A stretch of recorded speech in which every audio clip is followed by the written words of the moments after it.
You know, the American Revolution, it wasn't just one big event. It was more like a massive chain reaction. We're going to look at how each little piece, like a domino, knocked over the next, until an entire empire fell and a new nation was born. And really, it all boils down to this one powerful phrase: no taxation without representation. I mean, this wasn't just about being angry over a few extra bucks. It was a deep, fundamental question about their rights. The colonists basically said, hey, we're Englishmen. You can't just tax us from an ocean away in a parliament where we don't have a single voice. This wasn't just a catchy slogan, it was the spark that lit the whole fire. Okay, so how did we even get here? I mean, how did this relationship completely fall apart? Because for a long time, things were, well, they were pretty good. The colonies were mostly left to govern themselves, and Britain was getting rich off their trade. It seemed like a win-win. But yeah, that was all about to change big time. And the craziest part, the thing that kicked this whole thing off, it wasn't even an argument about taxes, not at first. The very first domino to fall was actually the fallout from a totally different war, the huge and very, very expensive French and Indian War. So, here's the irony. Britain wins this massive war against France. They get all this new land in North America. It should be a huge celebration, right? Well, not exactly. The war left them with a crippling mountain of debt. And from London's perspective, the solution was simple, almost a no-brainer. The colonies were protected by this war, they benefited from it, so they should help pay the bill.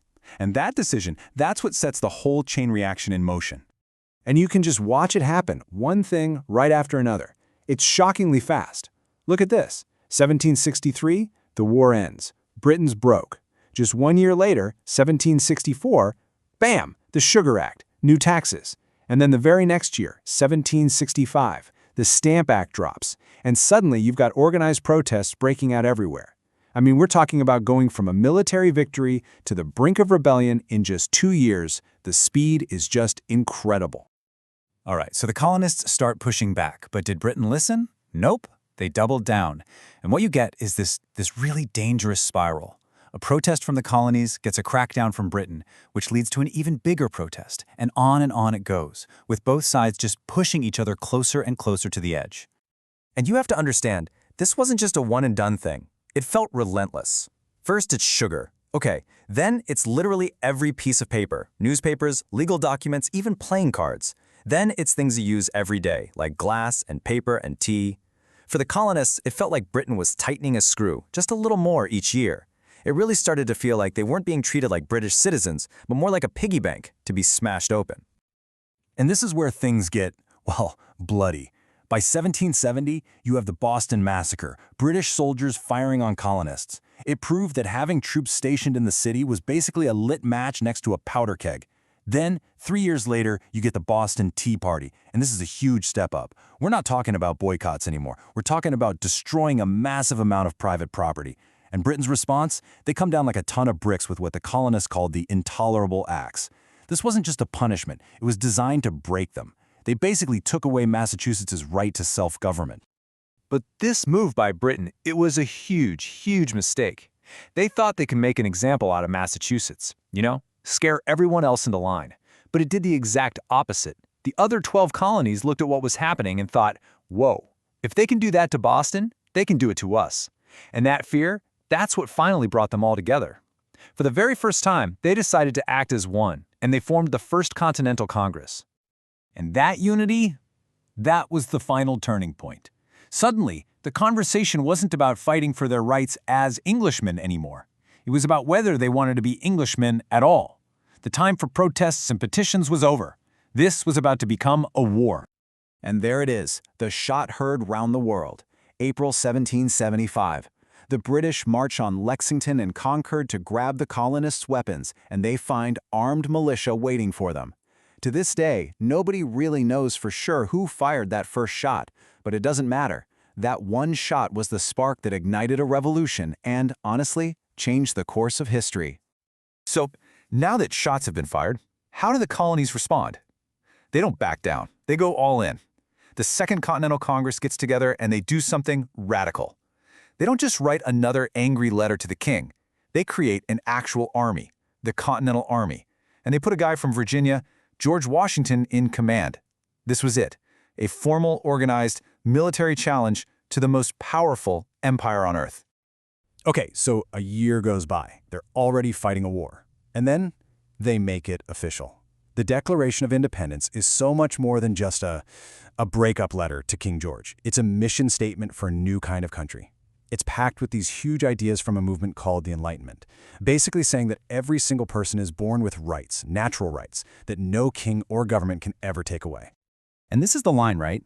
Life, liberty, and the pursuit of happiness.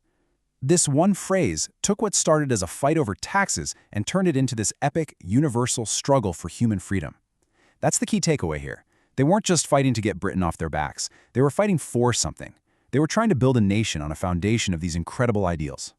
Which brings us to a pretty obvious question. I mean, think about it. You've got the British Empire, the biggest, baddest military superpower on the planet.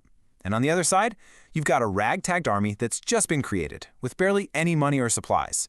The odds were just insane. So how on earth could these colonists possibly win? Well, the answer, the moment everything changed, happened at a single battle in upstate New York, Saratoga. The American victory there in 1777 wasn't just another win. It was the battle that flipped the entire script of the war. So why was Saratoga such a massive deal? Two big reasons. First, it was proof. It showed everyone, including the Americans themselves, that the Continental Army could go toe-to-toe with the British Army in a major battle and win. But the second reason is the real game changer. This victory convinced France, Britain's biggest enemy, to jump into the war as America's ally. And once France was in, Spain and the Dutch Republic joined in too. Suddenly, this wasn't just a colonial rebellion anymore. It was a world war.